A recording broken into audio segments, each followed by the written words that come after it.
She was 31 years old, and she had nothing left but $3 silver, a canvas satchel, and a red-eared hound dog named Copper, who slept curled at the foot of whatever patch of earth she claimed as bed. Her name was Willa May Sutton, and until the spring of 1887, she had been a woman of modest but honest standing in the river town of Caldwell's Landing, Missouri. A widow who kept books for 3 merchants, grew a kitchen garden behind a small house she had nearly paid off, and who was known along the Levee Road as a woman whose word was as good as a notarized deed. Then came Harlan Griggs, the new land assessor, with his ledger full of fabricated back taxes, and his pocket full of aldermen, and in the space of 11 days, Willa May Sutton lost the house, the garden, the bookkeeping contracts, and whatever faith she had kept in the orderliness of the world. She arrived at the edge of Caldwell's Landing with those $3 silver, and Copper pressing warm against her leg, staring at the derelict stern-wheel riverboat, moored at the far end of the public wharf, the one the locals called Old Callie, the one that hadn't moved under its own power in 4 years, the one the harbormaster was quietly desperate to be rid of. He sold it to her for exactly $3. Everyone who watched from the wharf said she was a fool, but inside Old Callie's sealed lower cargo hold, something had been waiting, something that would not only restore what was taken from Willa May, but return something far larger to the whole of Caldwell's Landing. Settle in, and let us tell you the story of Willa May Sutton and her faithful dog Copper. If you've ever held on to something when everyone said to let go, tell us about it in the comments below. We'd love to hear your story. To understand Willa May Sutton, you must first understand the river. She had been born within earshot of the Missouri. Her mother always said the sound of moving water had shaped her before she ever drew her first breath, the way certain people are permanently marked by the landscape they arrive into, carrying its rhythms in their blood even when they are far from it. She had grown up in the household of her father, Edmund Sutton, who was a river surveyor of some reputation in the years before the railroads made such knowledge less fashionable. Edmund Sutton was a quiet, methodical man, who believed that the world rewarded close attention, that most of what people called luck was simply the consequence of noticing what others walked past without seeing. He kept meticulous field journals, 43 of them by the time he died, each one filled with the precise, unhurried observations of a man who had given his life to the practice of looking carefully at moving things and recording accurately what he saw. He taught Willa May to read a current, to judge depth by color and surface disturbance, to name the tree species on a bank by the way their root systems grew into the clay. He showed her how to triangulate position by the stars, how to read the seasonal mood of a river, how to know by the smell of the water what lay upstream. He also taught her double-entry bookkeeping, which he considered a moral discipline as much as a practical one. Every column had to balance, every figure had to be accounted for. The world, Edmund Sutton believed, kept its own ledger, and a person who kept theirs honestly would eventually find that the two matched. Willa May had absorbed all of it, the river sense, the numbers, the patience, with the thorough, undemonstrative receptivity of a child who is genuinely interested in what she is being taught, rather than simply eager for approval. She was 12 when her mother died of a fever that moved through Caldwell's Landing in the summer of 1868. Taking 11 people in 6 weeks before the August rains broke the heat and the contagion with it. In the way of daughters in that era and that place, Willa May became the keeper of the household without anyone formally assigning her the role. She simply began doing what needed doing, and continued to do it with a competence so steady and so unobtrusive that people sometimes forgot to remark upon it, which she had always thought was probably the best outcome, the kind that allowed you to simply continue working. She cooked, she mended, she helped her father organize his survey maps, cross-referencing his field journals against the official plats, with an eye for discrepancy that he came to rely upon. On Sunday afternoons, she read aloud to him from whatever books the lending library had to offer. They had a standing joke that she read too fast and he listened too slow, and that between them, they probably understood 1.5 books out of every 2. And these hours, slow and lamplit, and accompanied by the sound of the Missouri moving past in the dark, were among the ones she returned to most often in later years, when she needed to remember what it felt like to be fully at peace. She was 22 when Edmund Sutton died of a stroke that arrived one morning while he was sharpening a pencil, precise and unhurried even in its timing, as though even this had been noted in his ledger. She buried him beside her mother, and spent a month in the careful, methodical grief of a woman who has been disciplined into orderliness, but feels things deeply regardless. Then she organized his journals, labeled and dated each one, wrapped them in oilskin against the river damp, and began, with the quiet purposefulness that was her inheritance from him, to build a life. She came to have Copper in the way that most good things arrived in her life, not by grand design, but by paying attention.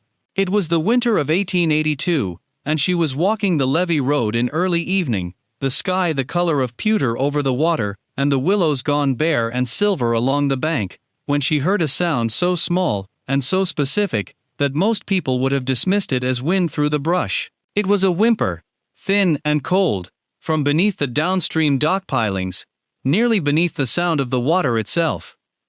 She climbed down the embankment in her good boots, and found a litter of 3 pups, red and tan hounds with their eyes just open, their mother nowhere to be seen. 2 of the 3 had already gone still. The third, Copper, had managed to press himself into a crack between 2 planks above the waterline, and was radiating a heat that she felt on the palm of her hand before she ever touched him. That particular stubborn warmth of a creature that has not yet understood it is supposed to give up. She wrapped him in her coat and carried him the 1.5 miles home, talking to him in the low, even voice she used for things that needed steadying. She fed him warm water with a bit of cornmeal from an eyedropper, then from a spoon, then from a shallow dish, and kept him through the winter in a box beside the stove wrapped in flannel. And by spring, he was following her on her rounds through town, sitting patient and grave outside each merchant's office while she worked, his long ears folded forward, and his amber eyes tracking the street with the serious attention of a dog who considers it his professional responsibility to know what is happening in his vicinity. He walked home with her in the evenings with his tail moving in the unhurried way of a dog who has decided his life is exactly right, and sees no reason to perform enthusiasm about it. Copper was not a dog who showed off. He did not do tricks, did not bound or bark unnecessarily, did not seek the attention of strangers by way of charisma or charm. What he had instead was attentiveness. He watched the world with the same patient seriousness that Willa May did, and he had the habit of stopping when she stopped, turning his long head in the same direction she was looking, as though he were genuinely trying to see what she saw, and find it equally interesting. When she worked at her desk in the evenings, he lay beneath it with his chin on her feet, which she had not asked him to do, and which she found, without ever saying so, to be one of the most consistently comforting things in her life. When she was troubled, he simply stayed closer, pressing his warm side against her leg, in a way that asked nothing, and offered everything. She sometimes thought that if Edmund Sutton had been a dog, he would have been something very like Copper. By 1885, Willa May had arranged a life that was small in scope, and large in satisfaction.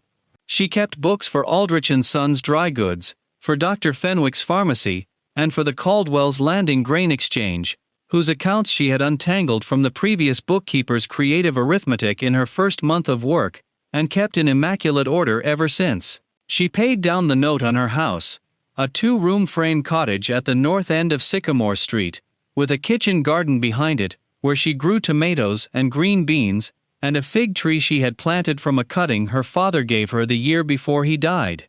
She was a widow. Her husband James Sutton had died of a river accident in 1883, 2 years into their marriage, when the flatboat he was working capsized in a late spring flood, and she had mourned him with a thoroughness and a privacy that most people in Caldwell's Landing recognized and respected from a respectful distance. She was not unhappy. She sometimes told herself in the early mornings, while Copper sat watching the window, and the river mist came through the screen, and the birds in the fig tree started their slow morning argument, a woman who had arranged her life with care, and found that such a life, while not large, held real and daily satisfaction in the way a well-made piece of furniture holds its shape across the seasons. Then Harlan Griggs arrived in Caldwell's Landing in February of 1887.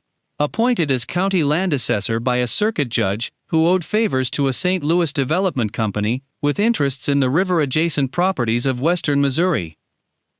Griggs was a thin man, with a thin smile, and a way of speaking that was always just formal enough to sound legitimate, and just vague enough to escape specific accusation.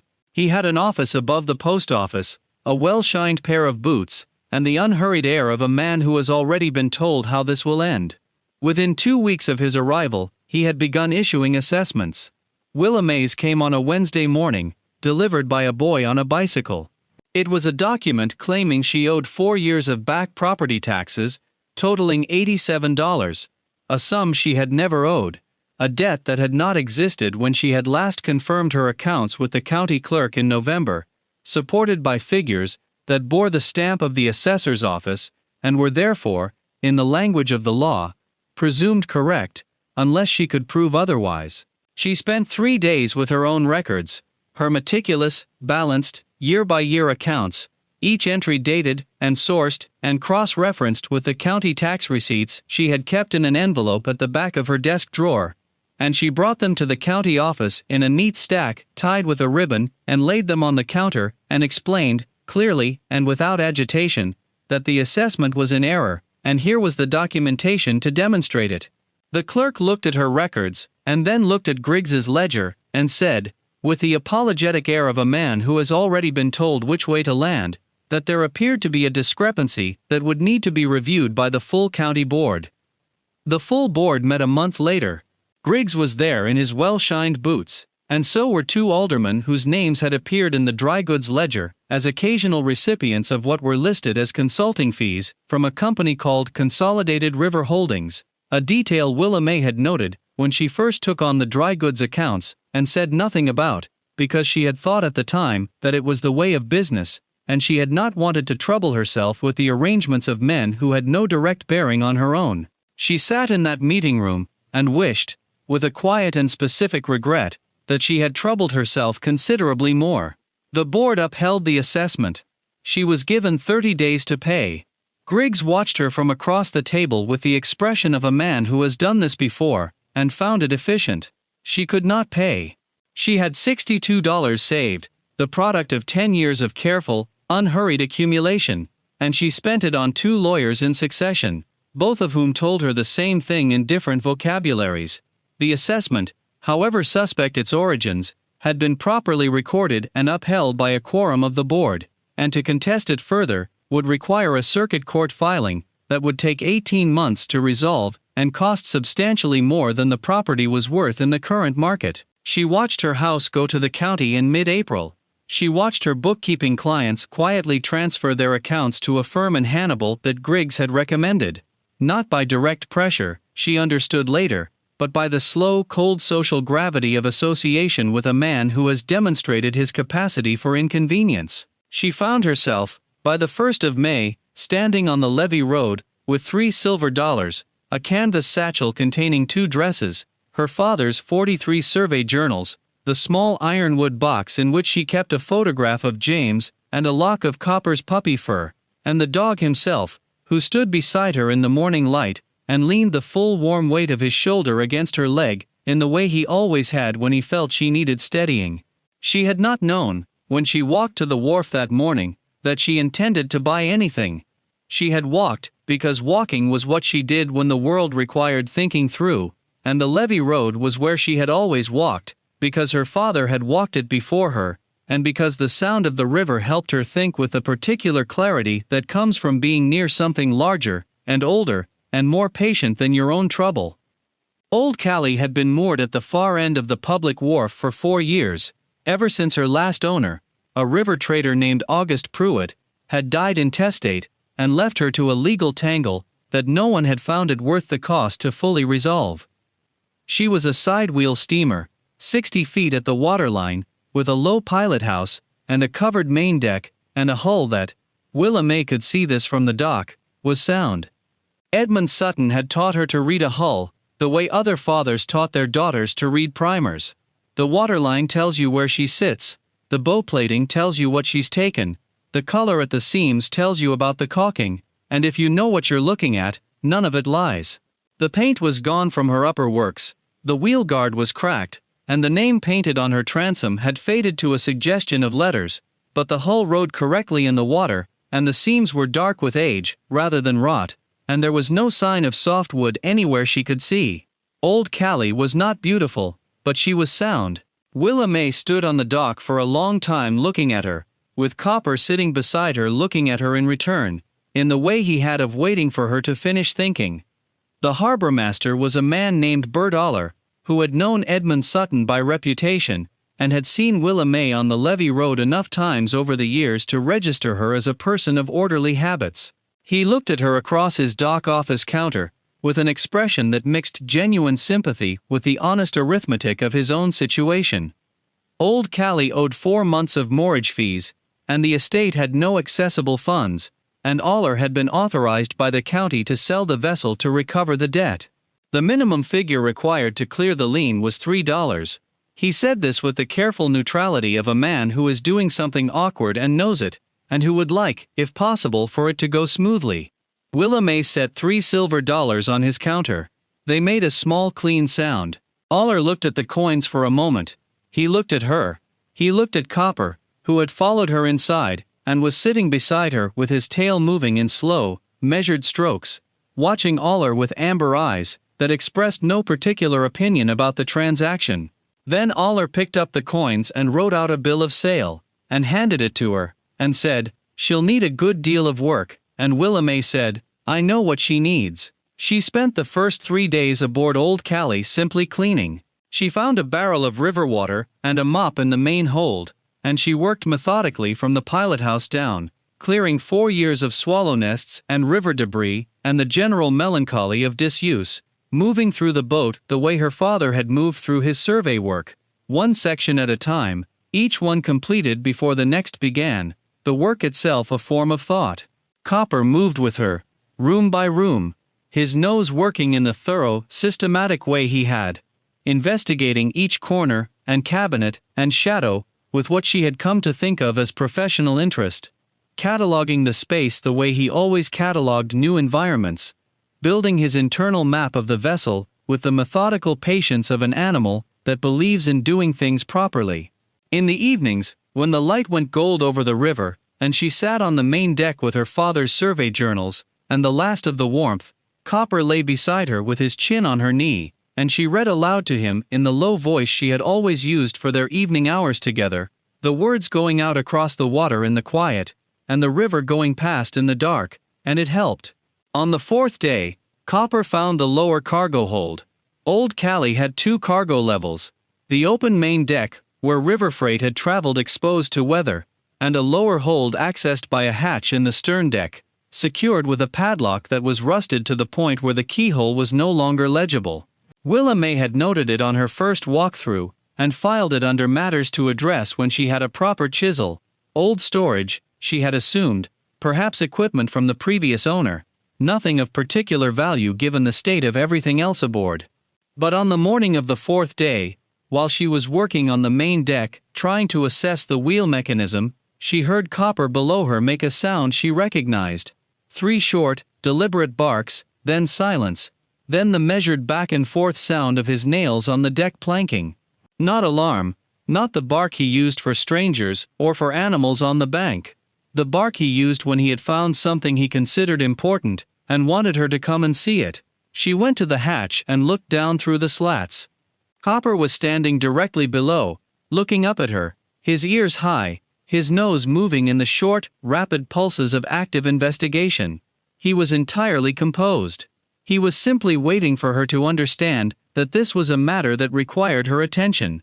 She got the chisel and mallet from her satchel. She had brought tools from the kitchen as a matter of habit, the habit of a woman who has learned not to assume that what she needs will already be there, and worked the rusted padlock for the better part of 20 minutes before the hasp pulled free from the wood with a sound of old metal letting go. The hatch swung open. The smell that rose from below was dry and close, and faintly sweet, and wrong. Wrong in the sense that it was not what she expected.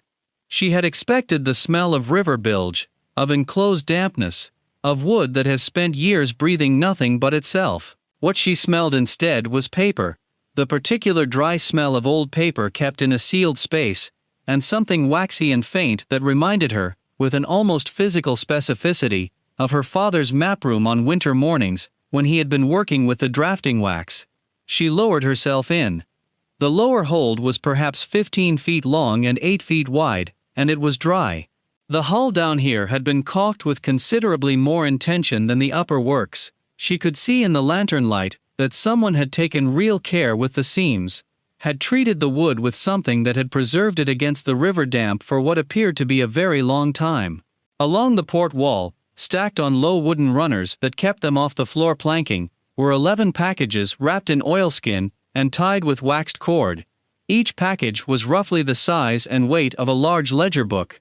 Each was tied with the kind of careful, redundant knot that a person makes when they intend the contents to be found again intact.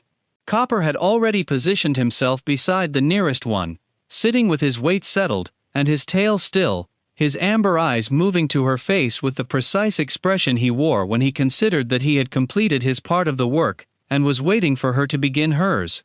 She sat on the floor beside him, and untied the waxed cord on the first package, with hands that were steadier than the rest of her felt. Inside the oilskin was a leather portfolio, age-darkened and stiff, but intact. Inside the portfolio were maps. They were survey maps, hand-drawn, meticulous, in the style of the Federal Land Survey of the 1850s and 1860s, the kind of careful draftsmanship that Willa May had grown up watching her father produce. They covered the Missouri River corridor from Caldwell's Landing south for approximately 40 miles. But they were not standard topographical surveys. They had annotations, dozens of them, in a hand she did not recognize, in pencil, densely written in the margins and along the river channel markings, and at intervals across the body of the maps. And the annotations were not survey notes in any conventional sense. They were measurements of a different kind entirely. Depth soundings not of the river, but of the earth beneath it. Cross-section profiles showing substrate layers, sediment and limestone notations. The kind of comprehensive hydrological record that a person would have reason to compile, only if they were mapping not the surface of the land, but what lay beneath it. The hidden architecture of water moving through rock and clay in the dark below everything. She opened a second package. More maps, more annotations, and a sheaf of correspondence. Letters between a man who signed himself A.L. Pruitt, and an office of the Federal Topographical Engineers Division, dated between 1861 and 1869. The letters were dense with technical language, but Edmund Sutton had given her the vocabulary, and she read them slowly, and with a growing astonishment that she did not try to name, because naming it might make it fragile. August Pruitt's father, Ambrose Leander Pruitt, had been engaged as a civilian contractor for a federal hydrological survey of the Missouri River corridor. He had spent 9 years in the field, in all seasons and weathers, mapping the underground spring systems and freshwater aquifer formations that lay beneath the river corridor land of western Missouri. The maps in this hold were a complete record of those surveys, the only surviving record, it appeared from the correspondence, since the government copies had been lost when a St. Louis warehouse that stored federal survey records caught fire in the winter of 1871. She sat in the lantern light with copper pressed warm against her side, and read for 3 hours. The river moved past above her head in its eternal way. Copper did not move from his place beside her. By the time she climbed back up through the hatch into the afternoon light, she understood what she had found, and what it meant, and she sat for a long moment on the deck with her coffee going cold in her hand, looking at the river, while Copper sat beside her, and looked at the same stretch of water with the companionable seriousness he brought to all things. The river corridor south of Caldwell's Landing had been the subject of a land use dispute for the better part of 20 years. The central question, whether the aquifer system beneath the southern tracts was sufficient to support irrigation on a scale that would make the land viable for large-scale agriculture, had never been definitively answered, because the survey that would have answered it was presumed lost.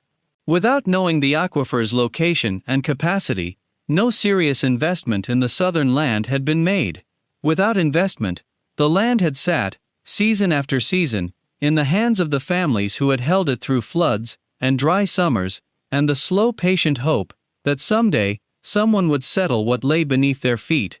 3 of those tracts were owned by longtime Caldwell's Landing families: the Henderson family, who had farmed their river bottom land for 18 years, the Crabtrees, who had their parcel from a land grant and had never been able to afford the survey that might have told them what it was worth, and old widow Portis, who was 72 years old, and who had told anyone who would listen for 20 years that there was water under her land, that she could feel it in the way the ground held its moisture differently in the dry months, that the willow trees in the southeast corner had always grown as though they had a source no one could see. No one had taken her seriously, because she was old, and because certainty without documentation is simply opinion.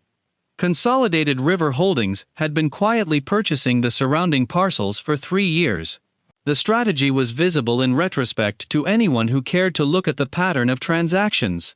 Acquire the land around the family tracts, suppress the perceived value of the tracts themselves through the kind of administrative pressure that was difficult to attribute and even more difficult to contest, and wait for the families to sell at distressed prices. Then, with the surrounding land already in hand, commission a private survey, confirm the aquifer, and develop the corridor. It was not complicated. It was simply the kind of thing that worked when the county assessor was willing to be helpful. She also understood, with the cold and specific clarity that comes from a lifetime of balanced ledgers, exactly what Harlan Griggs had to do with it. The assessment against her property had been a matter of clearing the field.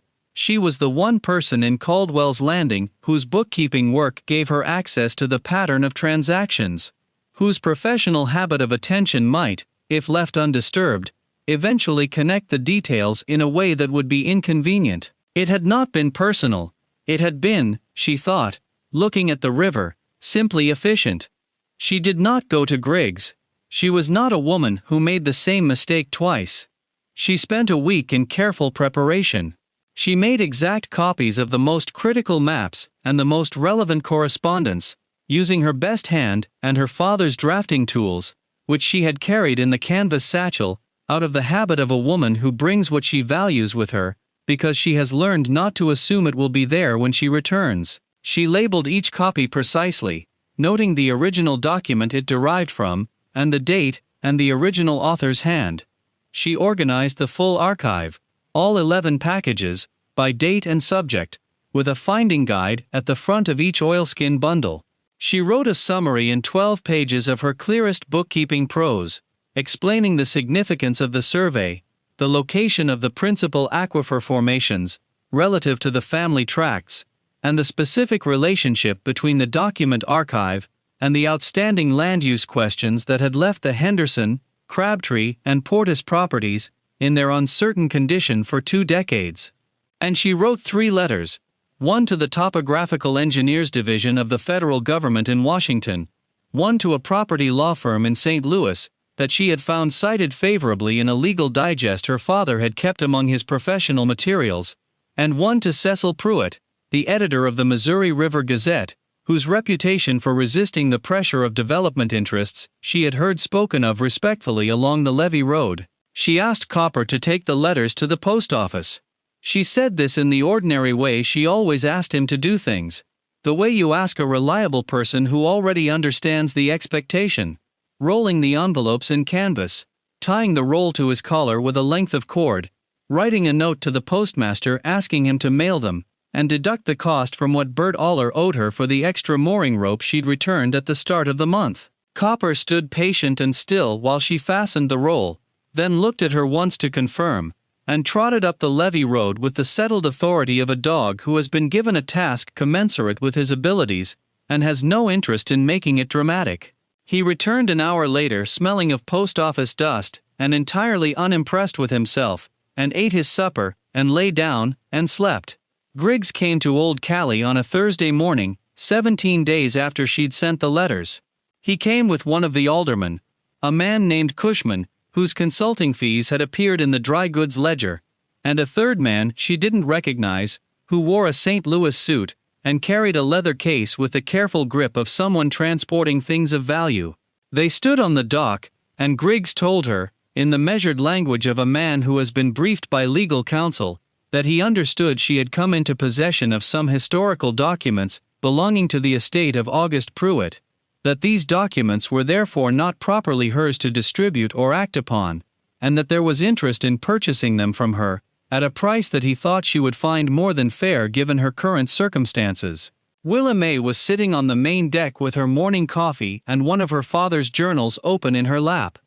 Copper was beside her, watching the three men on the dock with the calm, diagnostic attention he gave to everything that arrived on the boat without being invited. She looked at Griggs for a moment, at the thin smile, the well-shined boots, the patient air of a man who has not yet understood that the situation has changed, and then she looked at Cushman, and then at the St. Louis man, and then she said what she had to say in the same clear, unhurried voice her father had used for things that needed to be said precisely. She told him that the documents were already in the hands of the Topographical Engineers Division of the federal government, a St. Louis property law firm, and the editor of the Missouri River Gazette. She told him that the originals remained in her possession, which was lawful, as she had purchased this vessel, and all its contents, for $3 from the county of Caldwell's Landing itself. A transaction recorded and stamped by the county harbormaster, and therefore a matter of public record. Making any claim of improper possession, a question that the same county board might wish to address publicly, particularly given that such an address would necessarily require explaining the board's relationship with Consolidated River Holdings to a federal office that was now reviewing the matter. She said this without raising her voice, and without any particular investment in whether they found it convenient. Griggs left. Cushman left. The St. Louis man lingered a moment, and she saw in his face the particular expression of a man who was rapidly recalculating a position he had considered settled, and then he turned and went up the levee road, and Copper watched him go with the mild, impersonal attention of a dog who has no opinion about the departure but notes it nonetheless. The letter from the topographical engineers arrived 6 weeks later. They confirmed the historical significance of the survey archive, and dispatched a field engineer to Caldwell's Landing to examine the originals. The Missouri River Gazette ran a story in July that was rather more dramatic in its headline than Willa May would have chosen, but was accurate in its essentials. Buried survey reveals aquifer, raises questions about land assessments.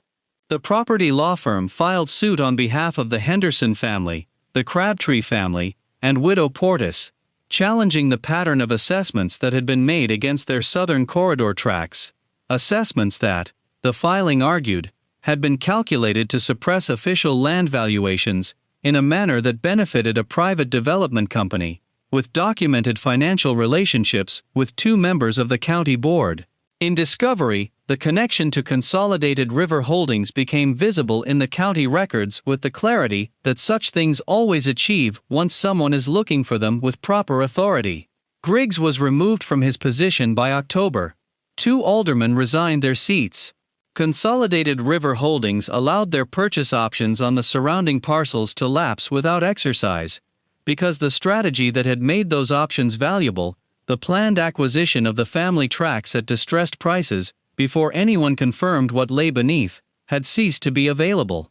The Henderson family, the Crabtrees, and widow Portis now held land whose aquifer position had been confirmed by a federal survey, whose value was therefore established, and which they had not been compelled to sell. The 3 families came to Old Cali together on a Saturday afternoon in September, carrying a basket of food and the particular quietness of people who have been under sustained pressure for a long time and have come out the other side of it. Widow Portis, who moved slowly but with the carriage of a woman who has outlasted things that should have finished her, pressed Willa May's hand between both of her own and said only, "We know what you did with what you found, and we know you did not have to do it the way you did." Willa May said she had simply done the accurate accounting of the situation, and then she set out plates, and they ate together in the September afternoon, on the main deck of Old Cali with the river going past, and Copper moving among them with the gracious sociability he showed to people he had decided were worth welcoming, accepting pieces of cornbread from widow Portis with the dignified gratitude of a dog who does not overdo his reactions. The property law firm, as a consequence of the broader litigation, recovered Willa May's Sycamore Street property on the grounds that the original assessment had been fraudulently derived, a ruling possible in part because the same pattern of evidence that emerged in the family tract case made the assessor's methodology visible across multiple properties. She did not move back immediately.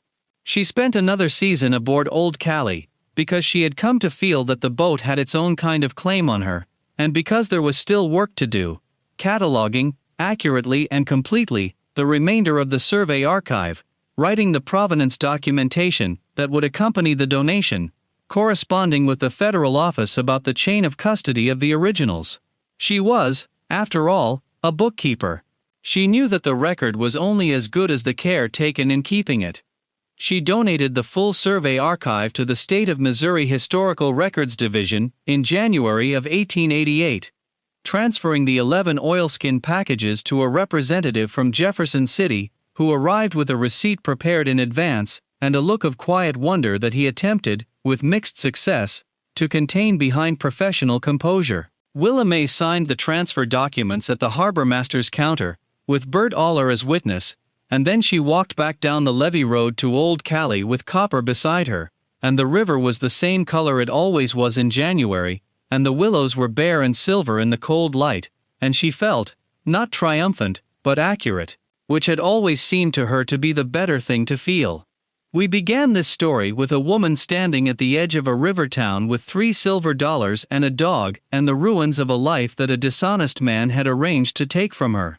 We ended on the same river, in the same autumn light, with the account settled, not by revenge, and not by fortune, but by the patient, accurate work of a woman who had been taught by her father, and by her own long years beside moving water, that what is buried does not stay buried forever, that the river always eventually surfaces what it carries, and that the world, whatever temporary arrangements are made against it, has a tendency to want to balance. Willa May Sutton lived for another 37 years and became, in the particular way of women who do their work without needing it to be noticed, a kind of fixed point in the life of Caldwell's Landing, the person you went to when the numbers wouldn't balance, when the record had been confused, when you needed someone who would look at a thing without blinking and tell you what it actually was. She established her own bookkeeping practice, which served 3 generations of river families.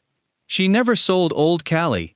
The riverboat remained moored at the public wharf for the rest of its seaworthy life, and she used it as an office, and on warm evenings, as the place where she sat with coffee, and her father's journals, and whatever conversation the river felt like offering. Copper died in 1898, on the main deck in a square of afternoon sun, without making any particular fuss about it, in the way of old dogs who have done their work and are simply ready.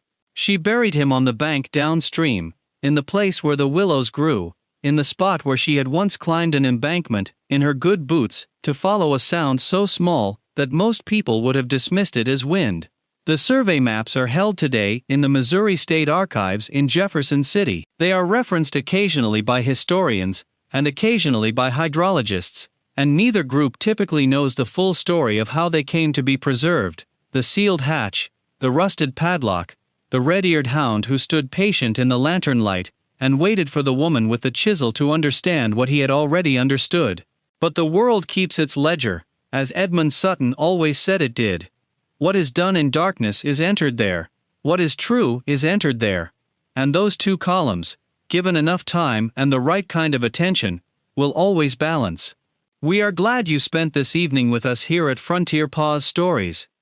If Willa May's patience moved you, if Copper's faithfulness, or the quiet weight of what they found together in that sealed hold, touched something in you, please share this story with someone who might need it today. And we'd like to leave you with one question to carry with you as you go. Is there something in your own life that you've held on to, when others said let go, that turned out to be exactly worth keeping? Think on that. Until next time, stay close.